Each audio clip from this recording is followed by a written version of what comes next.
Hello and welcome everybody to this week's podcast.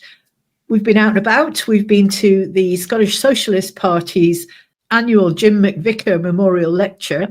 A really interesting afternoon.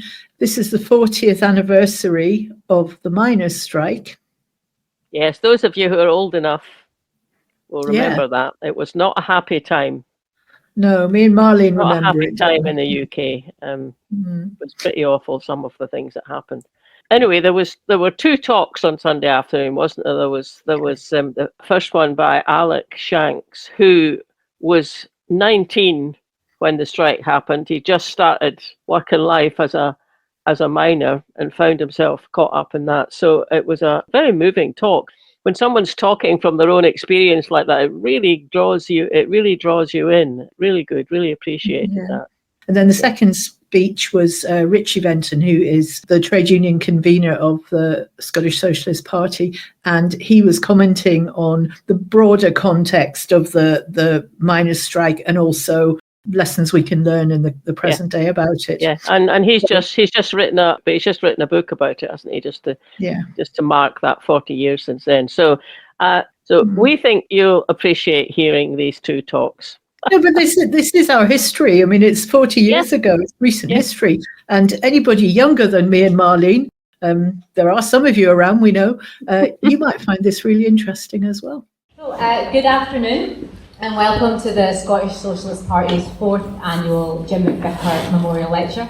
My name is Natalie Reeds. I'm the National Co-Spokesperson for the Scottish Socialist Party and I'll be chairing this afternoon's event. And I'll introduce our two speakers in just a moment, but first I'd like to talk a wee bit about why we're all here today. During the COVID-19 pandemic, the SSP lost our well-loved comrade, Jim McVicker. Jim was our national treasure and a founding member of the party. And there'll be many people in this room, including Richie and others, who can talk about Jim's early years in activism and all the work he did. But for me personally, Jim was such an impactful figure. And I think he was for a lot of us that joined during that 2014 referendum time. A lot of us were new to political activism, new to being in a party even, and Jim just made us feel so welcome. And he also instilled in us the importance of being active party members, building the party and being active to support our communities. And he supported us in finding our feet in the SSP. As a lifelong socialist, Jim was of course active during the miners' strike through being involved in miners' support groups in the East End of Glasgow, helping to coordinate the solidarity and support in that community. He later went on to be elected as a socialist councillor. He battled against Thatcher's hated poll tax, against cuts by the Labour Council, and was active in many other socialist struggles throughout his time. He and his wife Christine, who we're so pleased is here today with their daughter Catherine, both gave so much time and effort to building the party and building in their communities, and we're grateful to them for that, and we're pleased to hold this lecture in Jim's honour. So without further ado, I will pass over to our first speaker, Alec Shanks.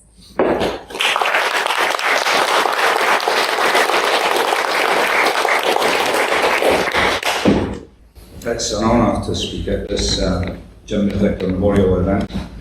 It's a few years since I've spoken at any meetings.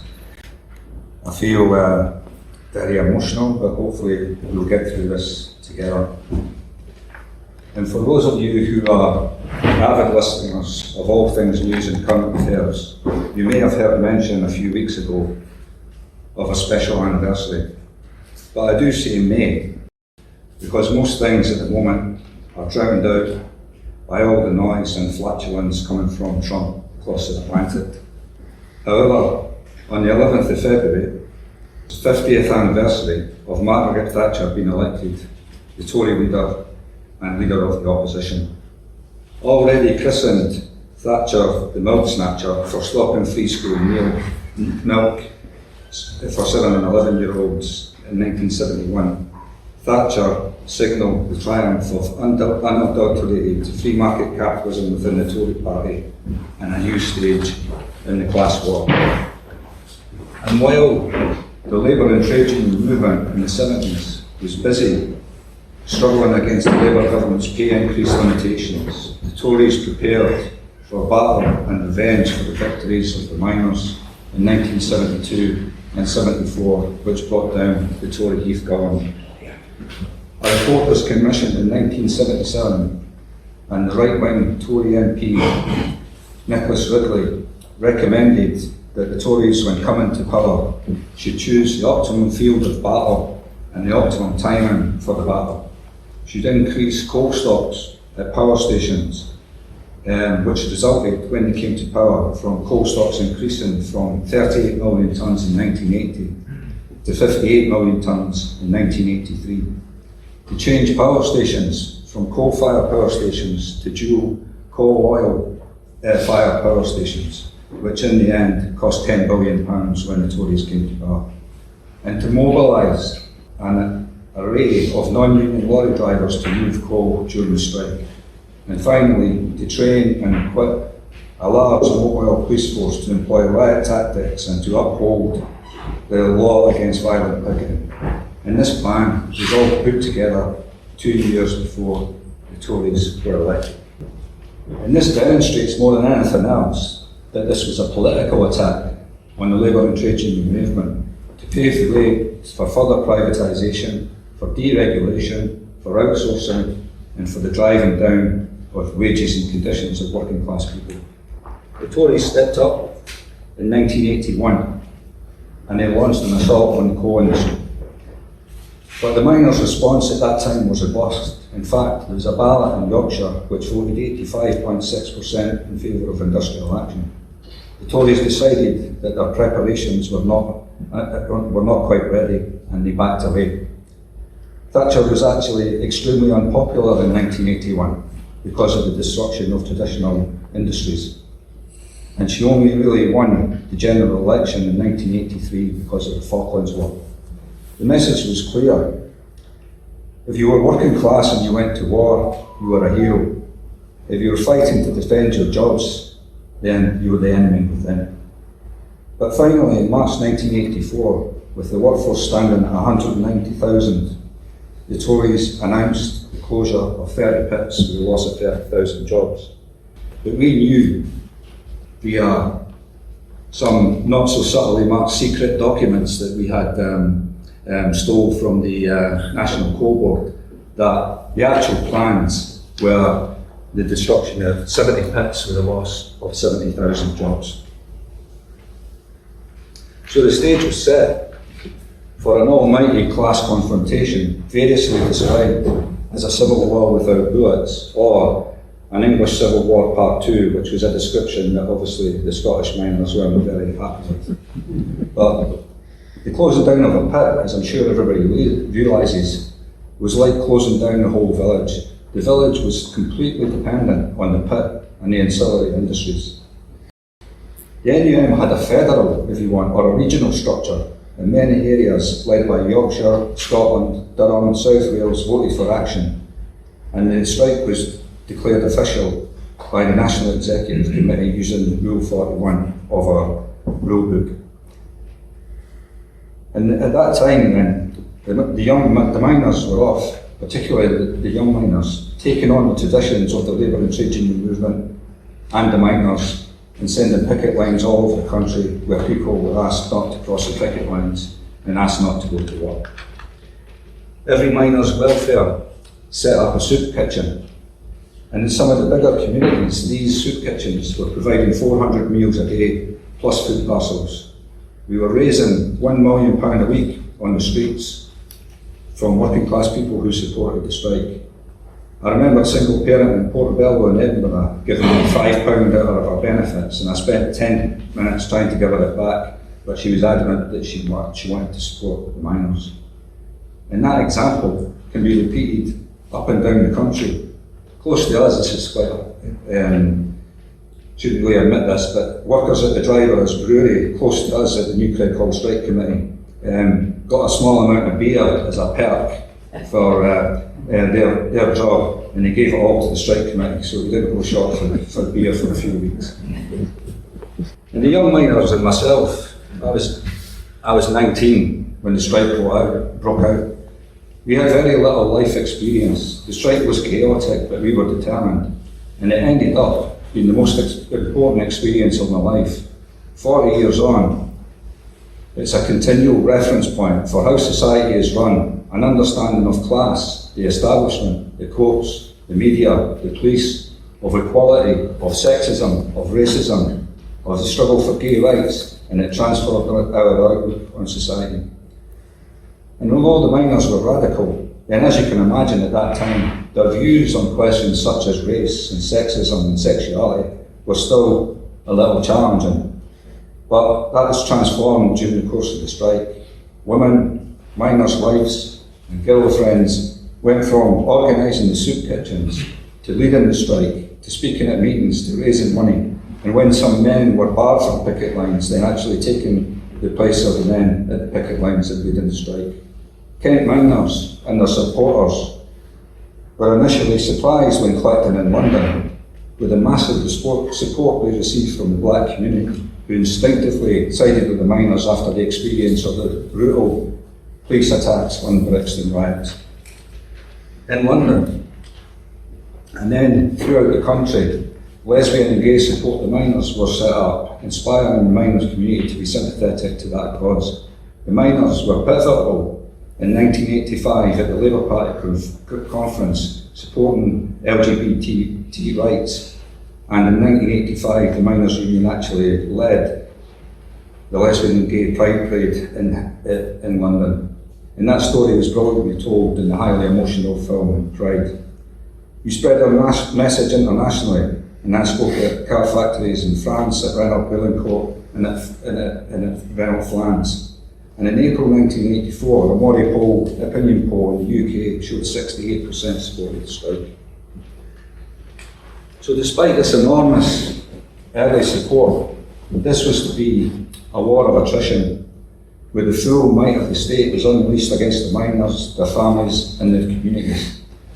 We were fighting for our very jobs and our very livelihood, and it was an irony not lost on the miners who were on strike, that the right to work, i.e. the right to cross a picket line, was seen as sacrosanct by the media and the ruling class. And in support of that cause, the Tories launched the biggest police operation ever mounted in peacetime UK. In the first 2 months of the strike alone, 220 officer assignments were issued to picket lines. Nottingham, where miners continued to work, was sealed off. Freedom of movement was abandoned. Police stopped 164,000 presumed pickets moving around the country. When there was a mass picket at Orgreave coking plant, there was 6,000 officers on duty, plus police dogs and mounted officers, and there was 8,100 police in reserve. During the strike, over 10,000 miners were arrested. There was police snatch squads operating to target non-trade union activists. Many miners arrested were also sacked. In Scotland, you were twice as likely to be arrested and 3 times more likely to be sacked compared with the other coalfields. And when they ran out of police to swell their ranks, they used other forces, so-called other forces. There were many police at that time who were under 5 feet 8 tall, which was a requirement at the time. And there were many police on the picket lines with no identification numbers on their uniforms, so that you couldn't complain about their activities. I consider myself, in fact, very lucky. I was lifted 3 times during the strike. Once at Bilston Glen, when I was actually trying to behave myself and I was at the back of the picket line, but the police came through the pit and lifted people from the back. When it went to trial, the case was dismissed because the police witness clearly wasn't there on the day and didn't know what they were talking about. At Monkton Hall, I was unceremoniously dragged off the picket line, charged with breach of the peace and fined £200. And when you got charged at that time, then the courts put you on a bail for 3 months not to attend the picket line. Of course, that was bail that every young miner broke. And actually, when I was on bail, I got lifted at Killop Pit. But I was very lucky, because for some reason on that day they must have had a lot of work to do. They let us all go. So while in Scotland, the number of arrests and sackings were proportionally more, the ferocity of the state down south was more extreme. Down south, elements of the police fought running battles with young people in villages like Fitzwilliam. Tragically as well, 2 miners were killed while picking during the strike, David Jones and Joe Green. At Orkney, 55 miners were charged with riot and 40 with unlawful assembly. A year later, after the strike had ended in May 1985, the trial collapsed. Many police statements were identical and many were forged. And while the South Yorkshire Police paid £425,000 in compensation to 39 pickets, there's still not been any public inquiry. And we recognise that the Scottish Government's amnesty for miners arrested during the strike was admirable. But of course that didn't get people their jobs back, and it didn't make up for the lost wages and pensions that they had as a consequence of getting sacked, which is still an ongoing battle. So we have a picture of a trade union and a community under siege, of a civil war without bullets. So what was the response of the leaders of the labour and trade union movement to this strike and everything that was going on? Was it unequivocal support? Was it to spread support and call for solidarity? Maybe even call for a general strike? As we know, unfortunately not. Their role was to join the ranks of the millionaire press and complain about picket line violence and the lack of a ballot. Norman Willis, or Norman Wisdom as we like to call him, and Neil Kinnock, the leader of the Labour Party, were acting like referees, calling for fair play, when we were literally getting kicked in the balls with our hands tied behind our back. The lack of a ballot was a complicated issue, but first of all we should say that the Tories and the media hated workplace democracy. They hated a show of hands. They hated a workplace ballot, because what happened before these events took place is that there was mass meetings where the issues were clearly explained, and we used these meetings to combat the lies of management and mass media. But as I said, the strike was allowed under Rule 41. The Scottish judiciary actually ruled that the miners' strike in Scotland was legal. And at Map at Moncton Hall, the miners actually voted against the strike, because we were on strike in October and November 1983, and we thought that should have been the start of the national strike. But again, we accepted the majority decision, and we went on to build the strike. And the right wing of the union were no guardians of democracy.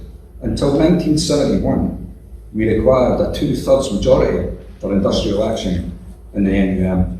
And in 1971, it was changed to 55%.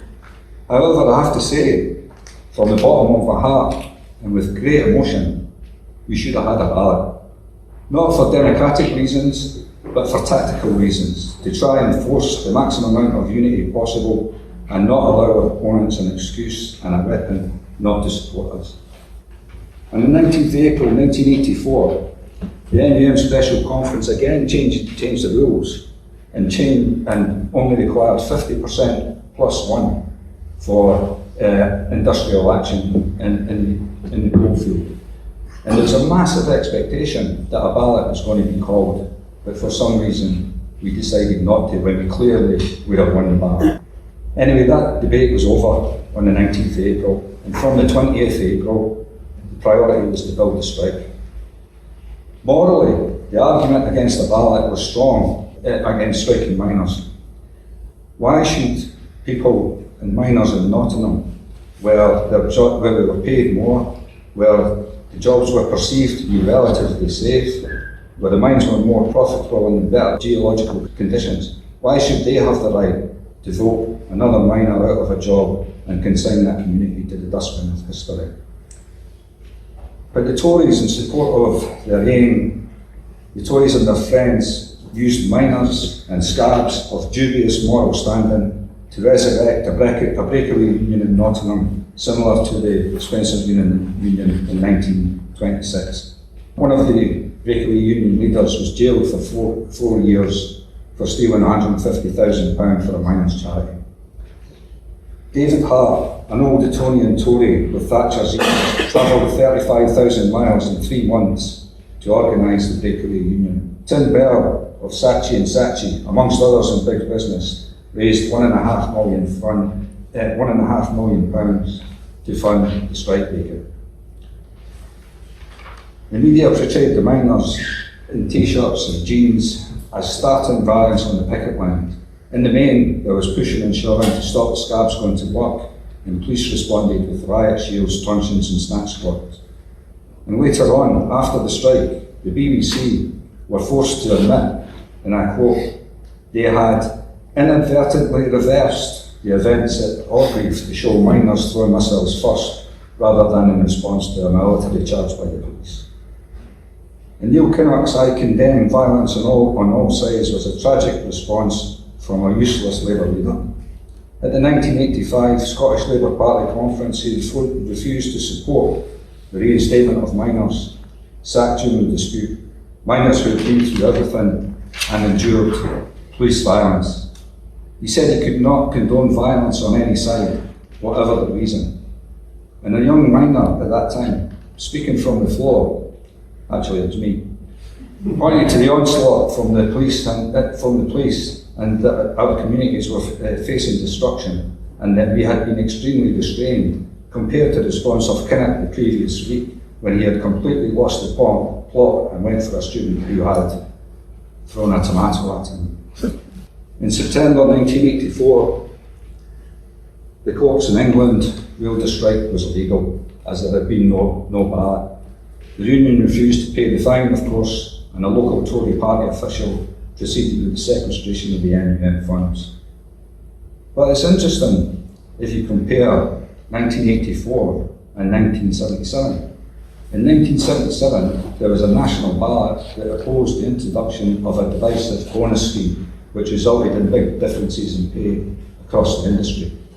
The right wing of the union and the media and the established were desperate to get the scheme introduced, but the ballot went against the introduction of the bonus scheme. At the time, a judge, Mr. Justice Watkins, stated, the result of a ballot nationally conducted is not binding on the NEC. It may serve to persuade the NEC to take one action or another, or to refrain from action, but it has no great force or significance. And thus, the scheme was introduced. And thus we can see the courts taking a completely contradictory decision in 1977 and then in 1984, and there the courts acting on behalf of the establishment is late there. But despite all these hurdles, we were so close. And sometimes people don't know how close we were. Maybe again, people can look at these after the meeting is finished. In October 1984, we had the Financial Times clearly worried about coal stocks and the supply and demand conundrum as the miners were so close to victory. And again, in November 1984, they openly discussed the week the pressure really mounted for the Tories and the ruling class. So it was clear we were very close, if only the leaders of the Labour and trade union movement had lifted a finger to help us. And even the best leaders in the trade union movement at the time failed to link the dispute. At the time, Sea-Link ferries was privatised during the strike. Railway leaders settled for a measly 4.9% pay rise when bosses were instructed by Thatcher to give them anything they wanted. 25,000 dockers struck twice for job security. The leaders said it was a separate issue, and in 1989, the National Dock Labour Scheme was abolished, massively increasing job insecurity in that industry.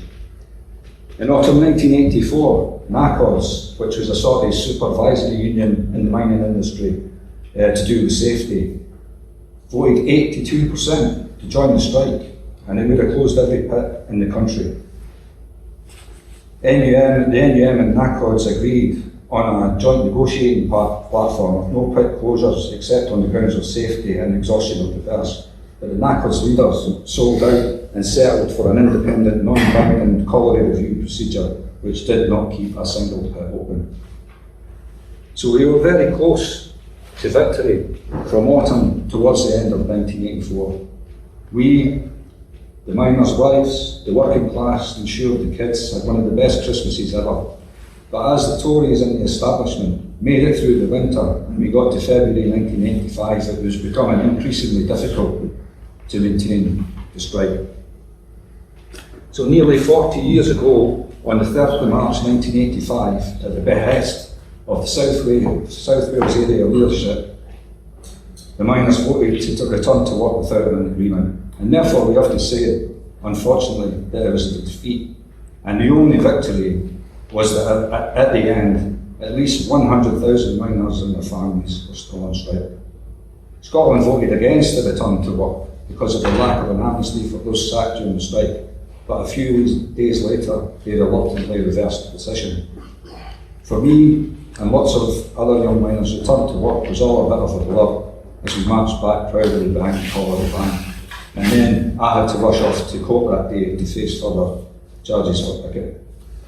It was difficult after the strike. People always look out for each other in such a dangerous industry. But some of the camaraderie was gone.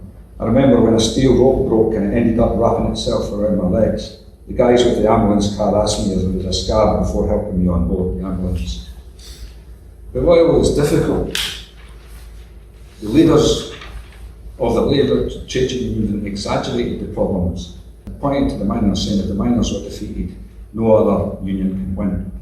But people found other ways to struggle, and the miners' wives and their families piled up the anti-poll tax unions, helping them bring that struggle to victory and leading to Thatcher's resignation in 1990. So I'd like to pay tribute to those who have struggled, and the miners who have struggled over the years.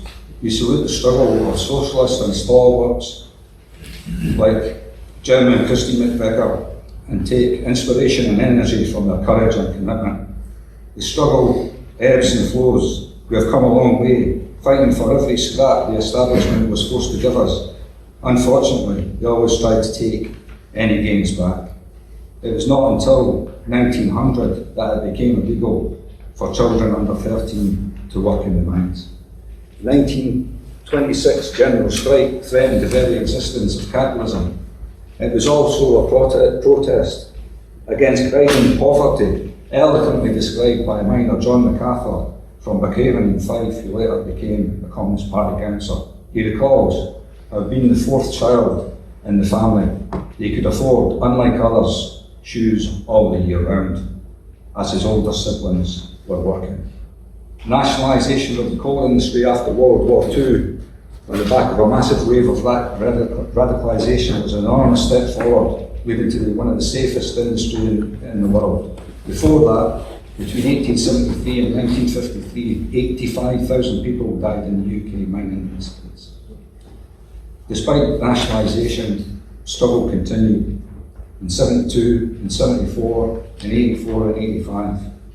The establishment, the capitalist media, Neil Kinnock and Tony Blair, after them, all tried to obliterate working people's connection with socialism, but we were always proud of our rule book.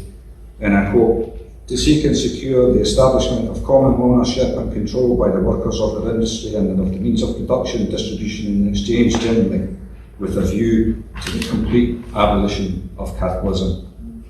The miners still celebrate the mining industry and their achievements. There are galas every year, and there's a North Bury Truth and Justice campaign picnic every year.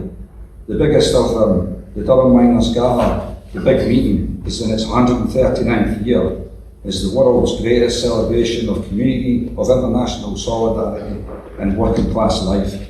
And depending on the weather, there can be up to 250,000 people there. We struggle on, we do what we can do. Don't let the bastards grind you down.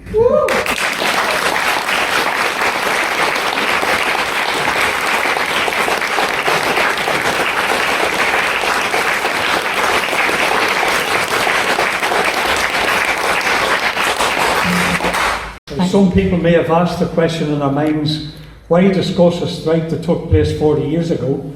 What's the relevance of doing so? I think that first of all, Alex's outstanding account firsthand of what occurred helps to answer that, why it's worthwhile doing so. But let me add, this was far more than a strike. It was premeditated class war against the workers. It unleashed the biggest confrontation between classes since the 1926 general strike, with the added difference that that lasted 9 days. This was over the period of a year.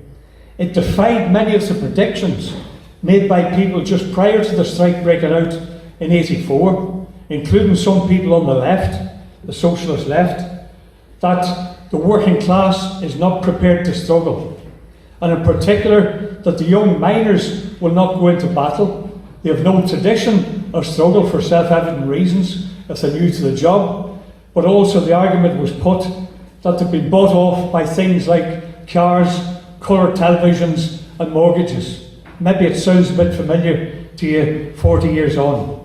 And all wrapping around that was the so-called philosophy of new realism, adopted by the TUC and by the Labour Party leadership of Neil Kinnock and others.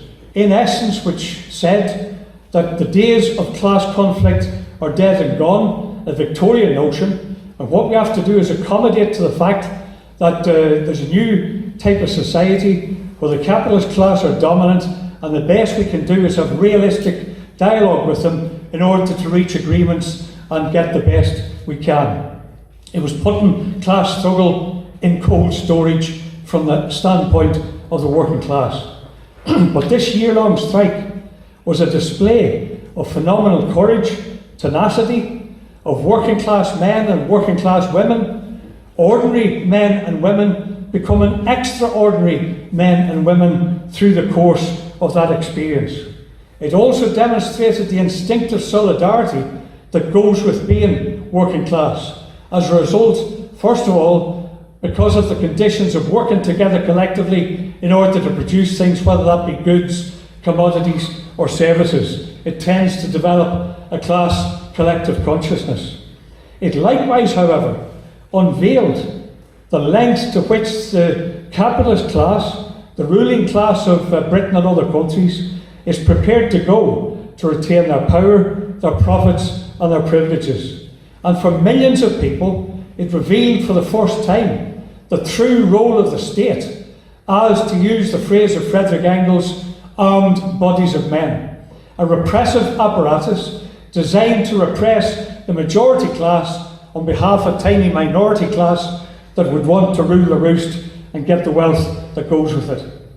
And as Alex has already sketched out, the tragedy is, and also I have to say 40 years on, the encouraging point is that they could have won, contrary to the way that it's been held up since as some kind of example of how you cannot. Now, I would make the broad point that the capitalist ruling class prefer to rule through what you might call bourgeois democracy, liberal capitalist democracy.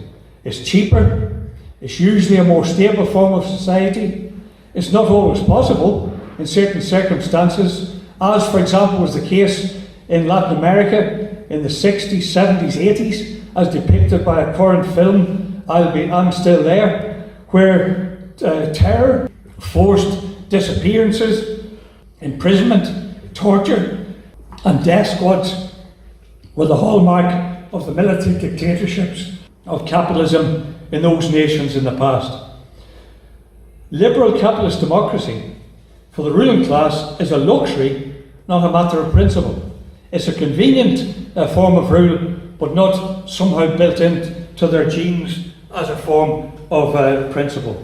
To quote just quickly two things that were said by enemies of ours. Ian Gilmore was a Tory MP and theoretician, and he said in his book Inside Right, "Conservatives do not worship democracy. For them, majority rule is a device. Democracy is a means to an end and not an end in itself. And if it's leading to an end that is undesirable, then there is a theoretical case for ending it." There in black and white from a leading Tory of that age. Another character that I'll briefly quote that helped to convey the attitude of the ruling class and their military wing was Brigadier General Sir Frank Kitson, somebody that Irish people aren't particularly fond of. He explained in his document or book, Low Intensity Operations, that the main role of the British Army nowadays is not abroad, but for domestic use dealing with social disorder. And to quote him directly, if a genuine and serious grievance arose, such as might result from a significant drop in the standard of living, all those who now dissipate their protest over a wide variety of causes might concentrate their efforts and produce a situation which was beyond the power of the police to handle. Should this happen, the army would be required to restore the position rapidly. In other words, a naked expression of the readiness to use the ultimate form of the state in the form of armed forces, the army, against working class people and others if it suited the needs and calculations of the ruling class. Now, after the Second World War, there was an unprecedented economic growth in the economies of the West, including Britain. The astonishing fact is that 4 times as much output was created in 30 years after 1945 as in the whole of previously recorded economic human history. That allowed an expansion of the standard of living on average, relative stability in society, a kind of post-war class consensus between the classes. It healed the wounds of the 20s and 30s in the workers' movement, helping the growth or regrowth of the trade union movement, and it led to a situation where in 1975 wages as a share of national wealth were at the highest ever in Britain, and inequality at its lowest, at the same period as trade union membership was at its peak. But the NUM strike of 84-85, provoked consciously by Thatcher and the regime, was living proof of what had begun to emerge already in the 1970s. That what you might call a golden age after the Second War had been the exception and not the norm for capitalism, including in this country. That the capitalists were hell-bent then on clawing back decisively and forcibly the concessions that they'd made in the post-war period to working class people. That's the broader context of the 84-5 strike. It was premeditated, provoked, and then prosecuted with cold evangelical zeal, and the question arises is why? Well, in the book, that you might have or will buy, I make the point that it's the child of 2 parents.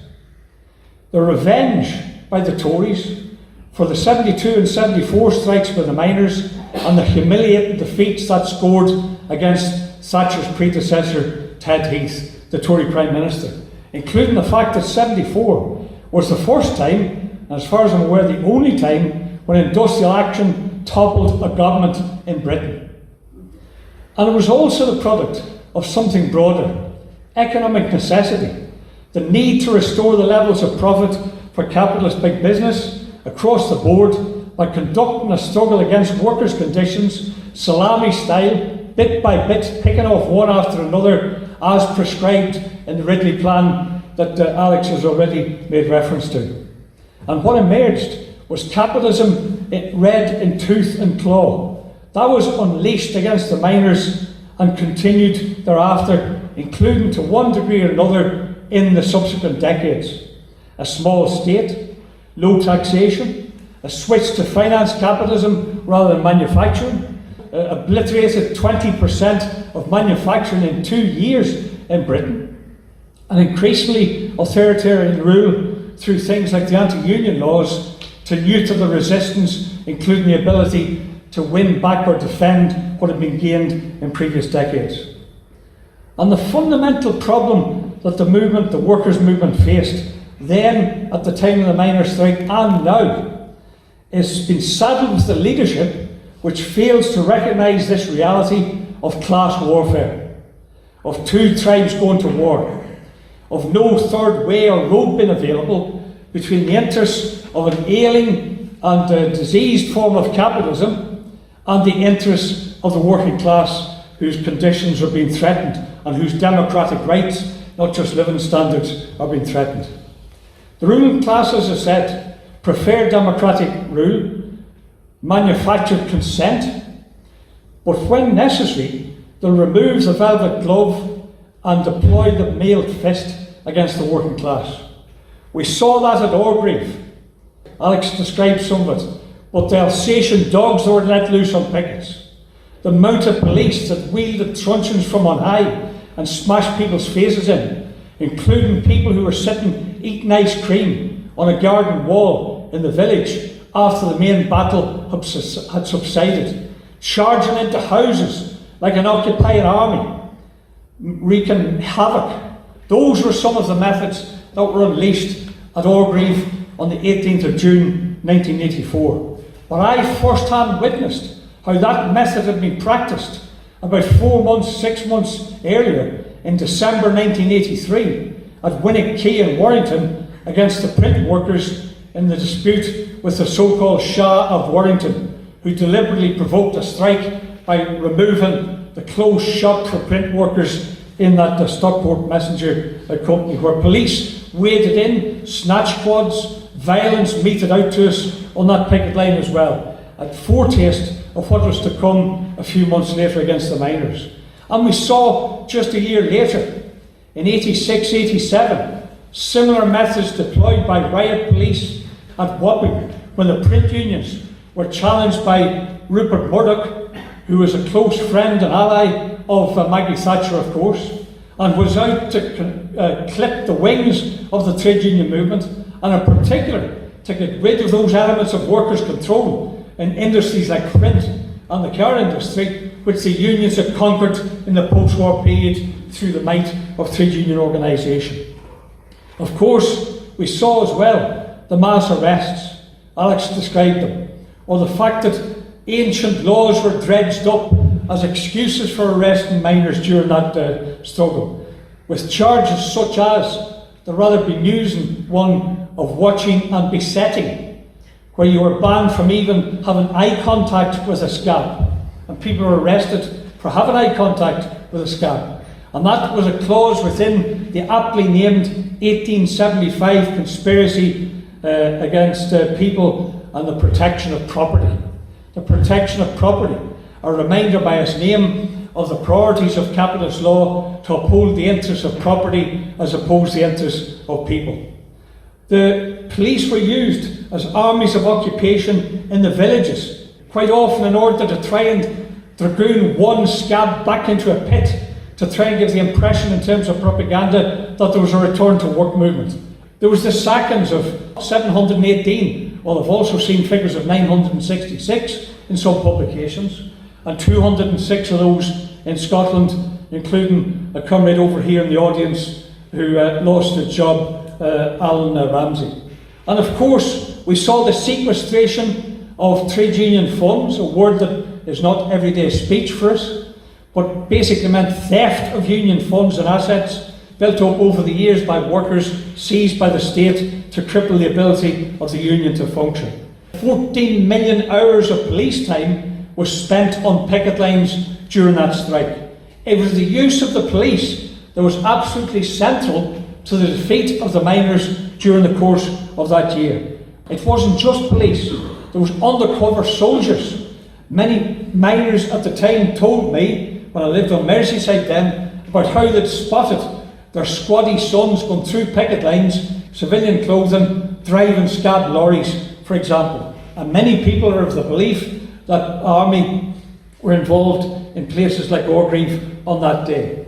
There was open discussion and consideration of the use of the army to move coal and oil during the dock strike of July, and later on, because of the strike, or the vote to strike rather, by the pit supervisors, the safety officers of NACODs in October, who were threatening to strike from the 25th of that month.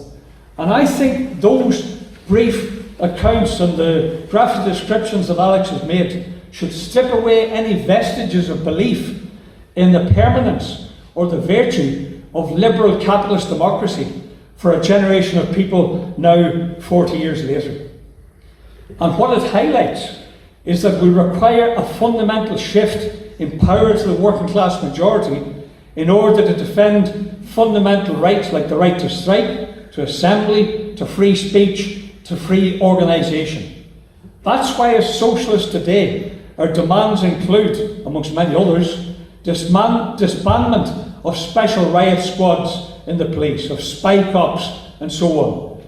for democratic control of localised police forces by local authorities and other elected bodies, for trade union rights and the right to strike, for the police and for the army, geared towards helping to break the grip and control of the capital's rulers over the ranks of the state forces, as we aspire to help working class people gain power over the economy, over workplaces, services, political institutions in a democratic socialist state in the future, with elections of all positions, with working class majorities on all boards of management, and with all such officials to be recallable, replaceable, and living on the average wage of a skilled worker.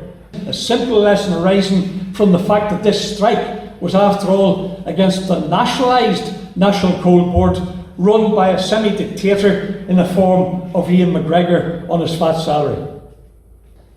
The sceptics and the faint hearts of the movement might say, how could you win when you look at what happened to the miners?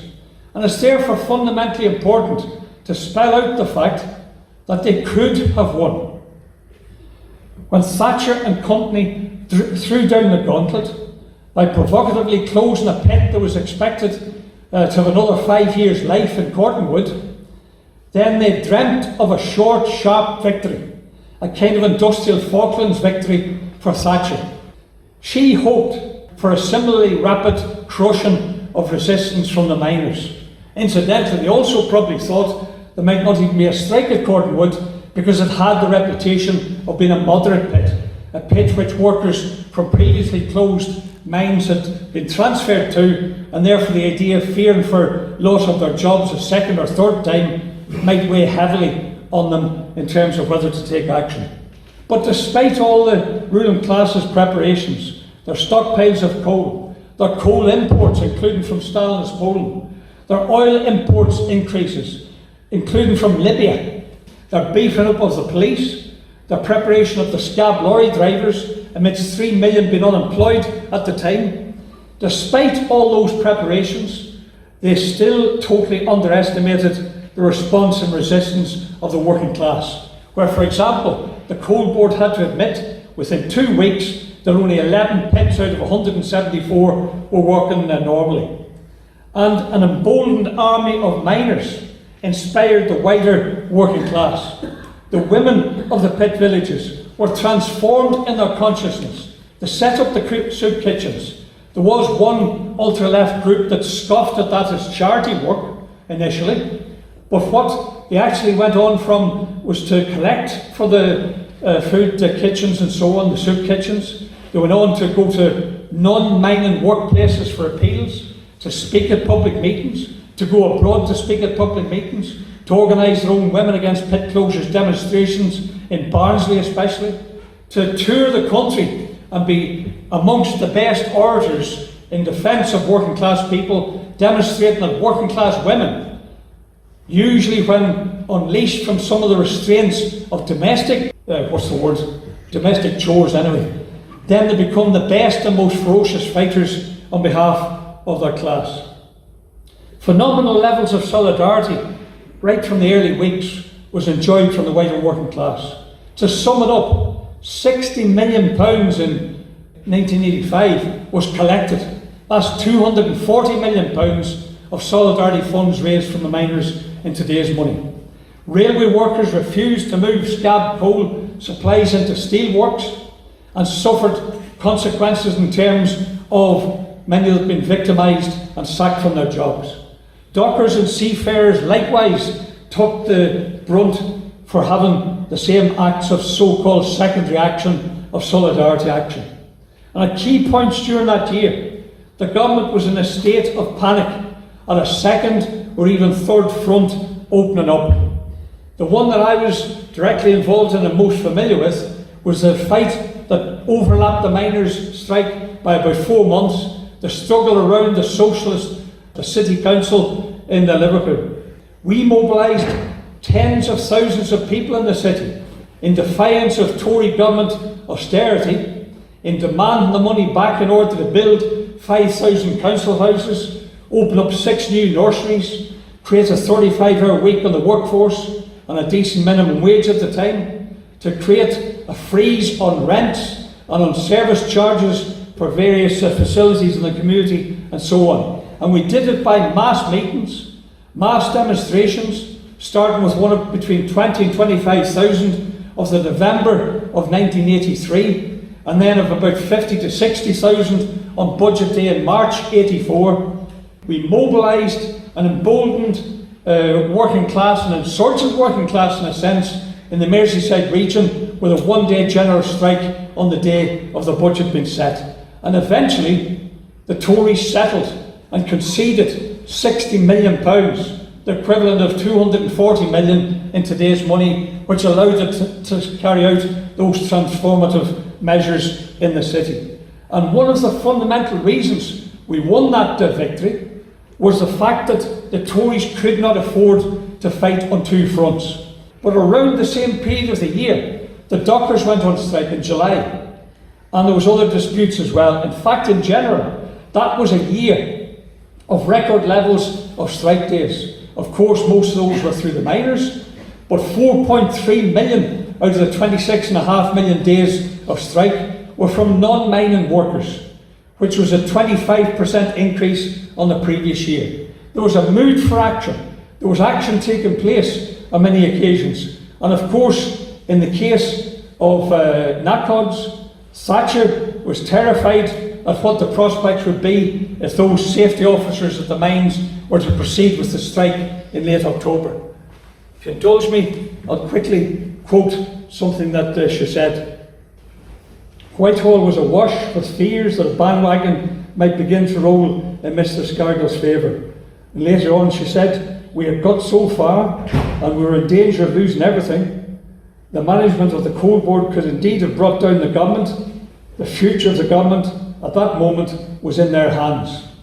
She was considering resignation around that period as Prime Minister.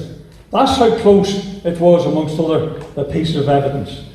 And if at all those different junctures in the fight, a steeled and principled socialist leadership had existed in a number of other trade unions, they could have spread the action towards some version of general strike, whether it be one day or for longer.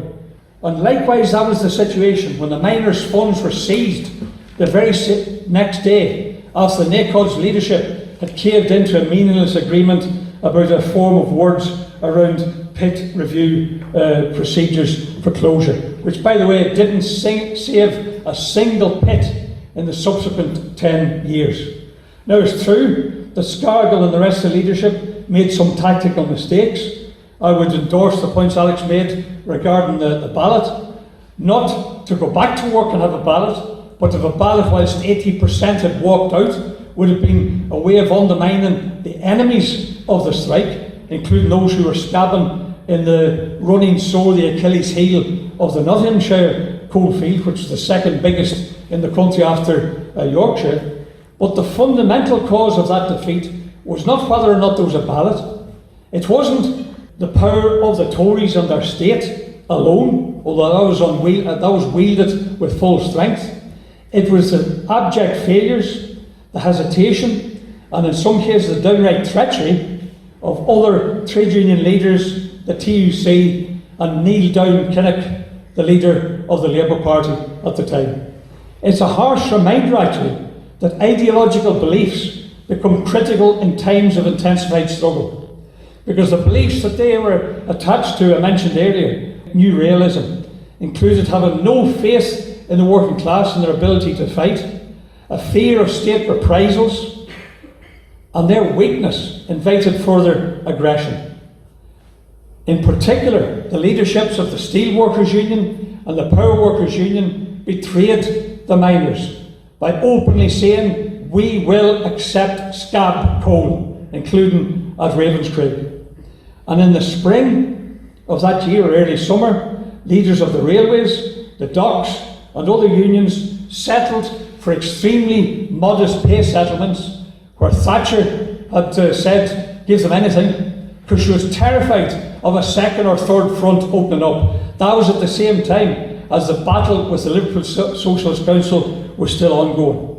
When the South Wales miners' funds were sequestrated on the 30th of July, the TUC threw a deaf ear towards them. when the TUC eventually discussed the strike at this Congress on the 3rd of September, they manoeuvred motions off the agenda, on the one hand from the Miners' Union, on the other from a small outfit called the Furniture and Trades Union, which called for general strike action. And I think it was a mistake by Arthur Cargill, actually, with his authority, to allow that manoeuvre to succeed, because what they adopted instead was a statement about not handling scab coal and oil and coke, but only on condition was discussed in detail with the unions, the individual unions involved, which gave the green light, the escape hatch, to the leaders of the power unions and the steel workers unions to betray the miners by never implementing that agreement at the TUC in September. When the NUM's funds were seized in total on the 25th of October, that was rapidly followed by the seizure of £200,000 fine on the Transport and General Workers Union, on an allegation of not having conducted a legal ballot at Austin Rovers car plants.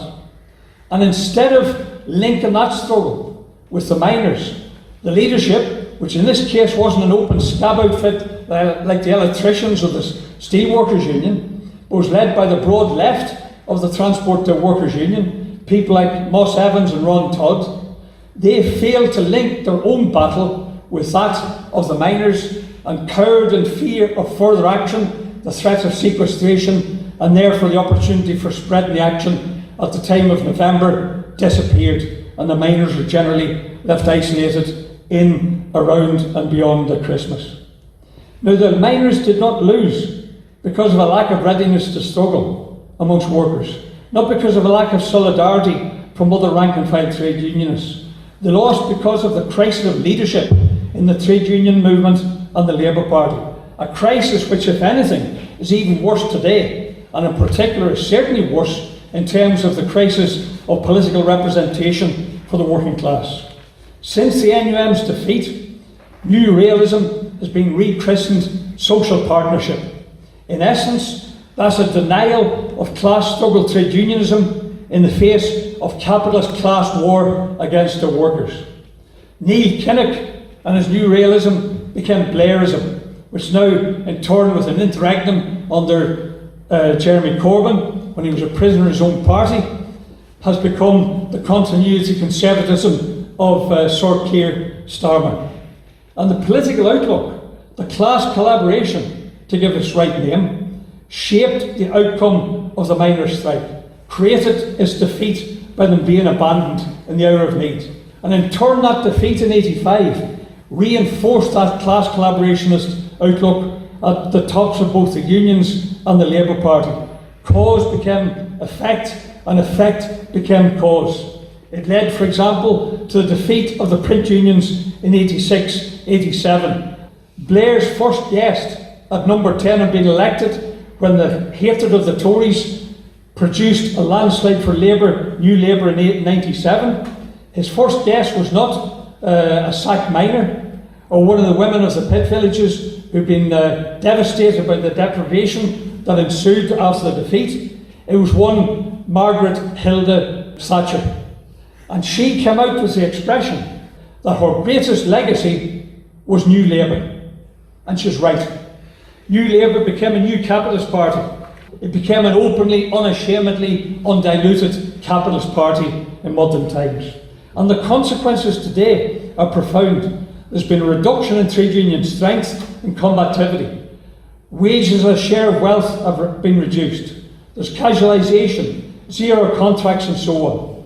And the failures of Labour in government and the failures of social democracy internationally in government have opened the door to an upsurge of far-right populism backed by billionaires. But we must not repeat the costly errors of some on the left in the run-up to '84. We must not adopt the attitude that all is gloom, that we're doomed. It's a case of having a bigger picture, seeing the bigger picture, in order to combat and reverse the setbacks ushered in the aftermath of the defeat in '85. Capitalism is in a worse crisis today than in the 1980s.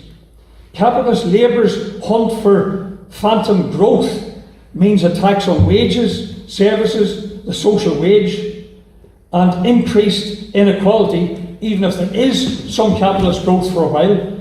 After all, in the years 2020 to 2024, 66% of all new wealth produced was seized by the 1% richest in society. It's true, the huge workforces of the past in coal mining, steel, shipyards, the car industry have largely been obliterated. Manufacturing jobs in Britain have fallen from 17 million in 1960 to 2.7 million last year. It's the lowest number of manufacturing jobs since 1870 in Britain. But that does not mean that the working class at home or abroad have somehow disappeared. The two biggest workforces now in this country are the health service and retail, and they're quite heavily unionised. Nationally, new forces have entered the working class compared to the time of the miners' strike. There's what you might call the proletarianisation of sectors of society that used to regard themselves as middle class. We now have a situation where it's precisely workers in the likes of higher education, further education, and other sections, even including barristers, who've been taking some of the biggest levels of strike action, doctors, GPs and so on, junior doctors, been taking strike action, and that's a replenishment of the forces of the trade union movement, where they're coming into it from previously what might have been regarded as the middle class in society. And globally, the working class has never been as big. For the first time in history, working class people, in the strict narrow sense, make up the absolute majority of the human race on this planet. There's 3 billion wage earners on planet Earth, because that's shifted from some of the older, what in our youth were called the advanced capitalist countries, to other places. Doesn't change that fact. It's now a fact that there's 112 million industrial workers in China alone. And the centre of working class organisation has shifted to other countries, where, for example, for every one worker in the likes of the G7 countries, there's between 5 and 6 in countries like China, India, Russia, Eastern Europe, Latin America, Africa and Southeast Asia. So what we see is a growth of the working class globally, and also a growth of global protest movements. It was reported that the number of protests across the globe increased threefold between 2006 and 2020. And in some of those movements, the idea, at least broadly, of socialism has begun to catch some attention, including the fact that surveys of young people in America indicate that close to half are favourable towards the notion of socialism. And whilst the open displays of class consciousness that we witnessed in 84-5 are not yet returned with full force, there were some glimpses of that in the strike wave of 2022-3, the biggest outbreak of trade union struggle in this country since 1989, where the shared material conditions of different sections of the working class prevented the government from inciting hostility towards that strike wave, for example, amongst train commuters at the time of the railway strike. Another simple fact: social attitude surveys consistently show that the same percentage of people classify themselves as working class as did so in the 1970s and 1980s, between 56 and 60% of the population in different surveys. And that's actually risen in those surveys since the year before COVID, 2019. And COVID, I think, reinforced the notion of class, of the fact there's such a thing as the working class, the one productive, useful class. But still, there's a crisis of working class leadership prevailing.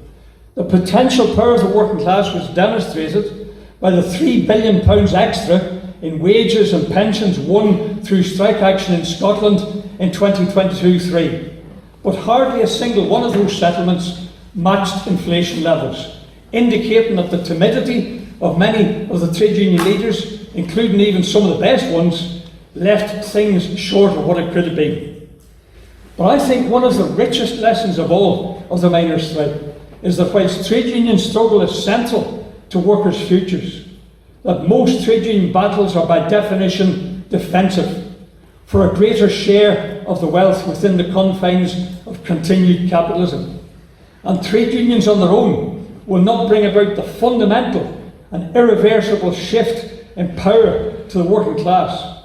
That shift to power that's required to harness the wealth of society for the common good, and that is necessary to defend and enhance democratic rights, which will always be under threat so long as capitalism continues to rule the roost. The naked display of state power in class war against the mine workers in '84 is a harsh reminder that we need a conscious, organised socialist party rooted in the working class, a mass party which can build and help to confront that power that the state represents in future struggles. And further, to draw to a conclusion, the climate catastrophe that's occurred and been experienced over the past 40 years adds a whole new dimension to the urgency of genuine socialist change and the urgency of building a mass working class socialist party to help lead mass movements for that socialist change. 2024 was the hottest year in human history recorded. Droughts, floods, raised ocean levels, mudslides, storms have created 376 million climate refugees since 2008, and predictions by scientists are that that will reach a figure of 1.2 billion displaced people through climate catastrophe by the year 2050. Socialists do not call for a return to coal mining, nor do we call for the continuation of fossil capitalism. But that whole issue of climate change, of fossil fuel production, had absolutely nothing to do with the miners' strike and with the decimation of that industry by the Tories and the capitalist class. It wasn't even mentioned during that dispute as a factor. It was a question of trying to recalibrate the balance of power between workers and capitalists and to crush the share of wealth that working people could enjoy.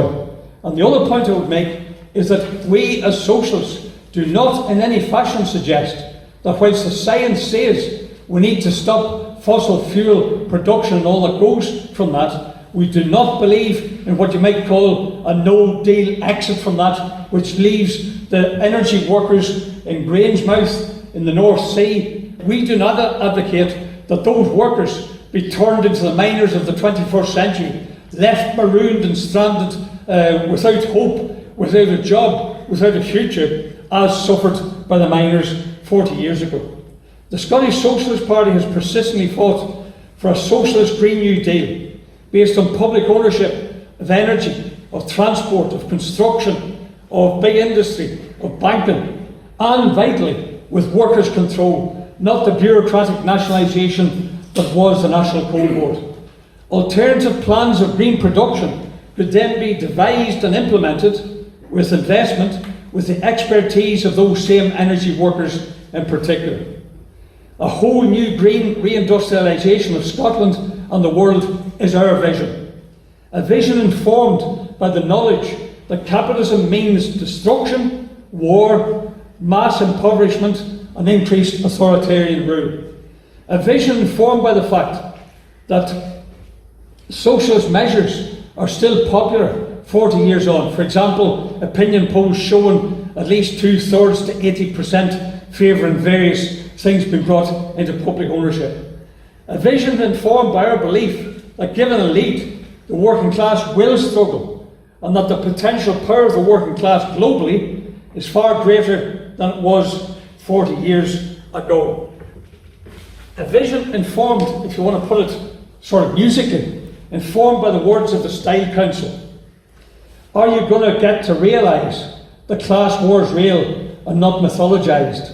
And like Jericho, you see walls can come tumbling down. We want those walls of capitalism to come tumbling down. We stand on the shoulders of the giants, of the miners and the women of the pit villages, and pledge ourselves to building that socialist future. Thank you.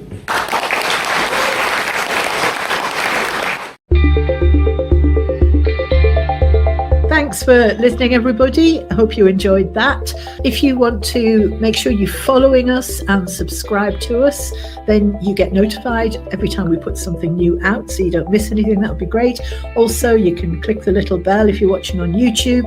And sign up for our mailing list. You can do that from the website, and we always send one out at the beginning of each month to tell you what's happening. Last but not least, you can buy us a coffee on coffee.com.